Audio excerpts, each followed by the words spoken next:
All right. Hello, everyone. I'm Dr. Don McMahon, And this is Katie Hirschfelder.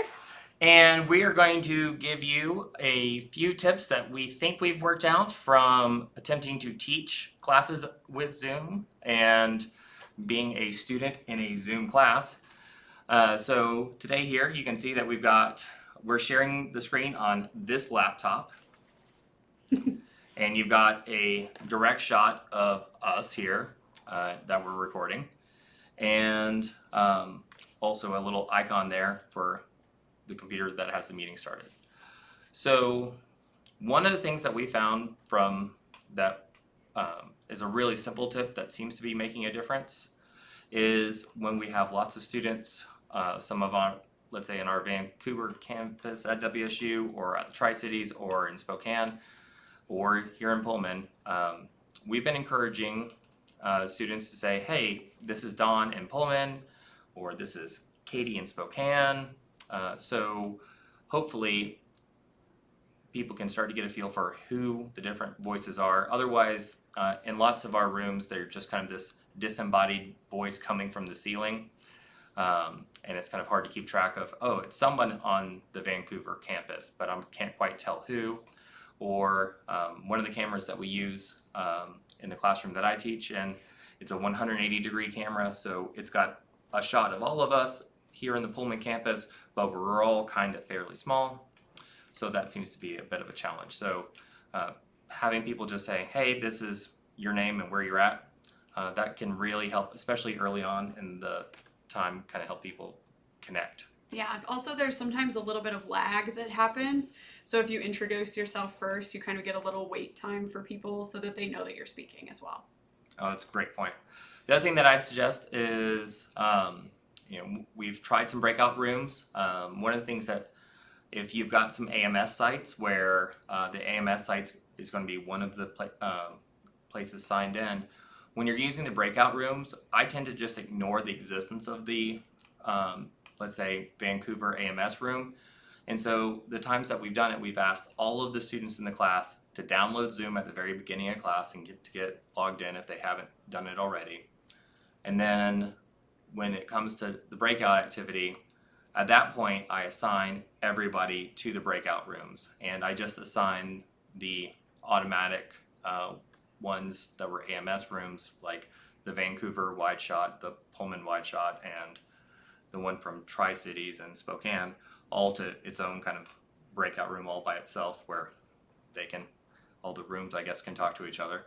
But then all of the students, I just make sure are actually balanced in rooms. Try to balance one or two students in Pullman, because that's where most of my students are right now, and one or two students at some other locations. And then the students just can mute the big classroom AMS system so that they can use the smaller Zoom breakout sessions. So when you're in your small group, you don't hear the crazy sounds that come from the ceiling. You get to just hear the person that you're in the breakout session with. Yeah, so if you're getting that like classic like rock concert reverb happening, there are two mics that are live, or maybe more than two mics that are live in the same room. And so we've tried to learn how to kind of like work that problem. It's an accident that it happens all the time. It's kind of by default, but have students use it as an opportunity to kind of learn, all right, what's happening with this device you're probably going to have to teach online or distance at some point in your life. Let's just kind of work the problem. And we're usually able to work it out pretty quickly. Is it happening on the Vancouver campus, or is it happening in Pullman? And there are more of us in Pullman, so more often it's one of us in Pullman. And then we just work it out from there. You can also see up here in the top, we've only got two people in this meeting right now, but if we had more, it would be a lot more. So you can use this to figure out, okay, sometimes you can see the little microphone talking and where the reverb might be happening. And when I am doing it, like right now we've got, I'm using my laptop to share out content, and then I like to have one camera that's generally on either me. So if the students get tired of looking at the content and would rather have a tight shot of me for some reason, they have that option. They can just click in the little gallery view that exists there in Zoom. And we have a wide shot in 63, where I've been teaching in Cleveland, where you can you have that 180-degree camera. So for the way that I've been doing it, I'm actually signed into Zoom 3 different times. One time for the room when I start the meeting, and that has that 180-degree camera. One time on my laptop, so if they want to see the content I'm sharing, it's also available on Canvas, but if they want to see exactly what I'm talking about or where I'm clicking on something, they can see it there. And then one time on an iPad or my phone where they're getting, if they want to see a tighter shot of my head of me teaching versus the 180-degree camera, they have that option. It also makes it easy for when Don uses a lot of apps in class, so he can switch back and forth between sharing his screen from the laptop to the iPad, so he can show us apps in real time, as opposed to, just, hey, here's this app, try it on your own. He actually gets to show us how they work, and he can share the screen so we can all see it at the same time.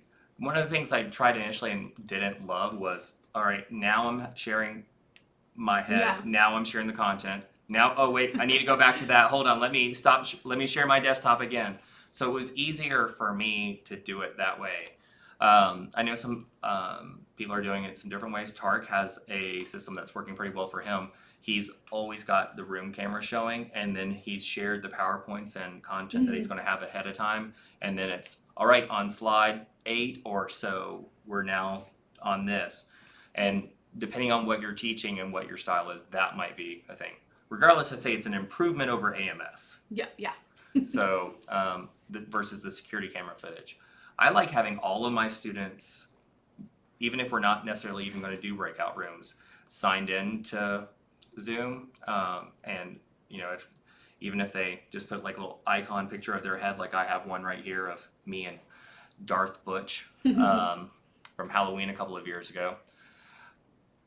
I think that's helpful. One, if we do have breakout rooms, or if they want to ask something in the chat but maybe don't want to have to go up to the console at the middle of the room in Vancouver to do it, that's a potential option for like, oh hey, I had a quick question when you get a chance about something, but maybe they didn't want to ask it in front of the whole group. That's been a nice option to have like a little back channel. So that actually worked well.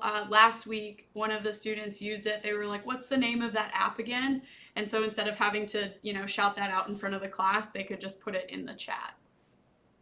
So those were a few of our suggestions. I think we're all kind of still in a learning process of what is the best practice.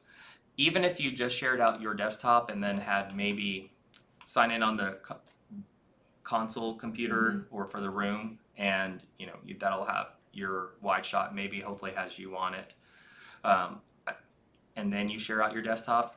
As much as possible, I think it benefits us as instructors if we can not constantly happen to keep going, all right, I'm sharing the room or my head, now I'm sharing content. If you can have a consistent way to share out the content, whether it's an extra device or you share it ahead of time, I think that really does take away some of the distraction factor and kind of fumbling around, though I still feel like I end up fumbling around a little bit, but in 2 to 3 years I feel like I'll be really good at it. So you have no faith in that. Okay.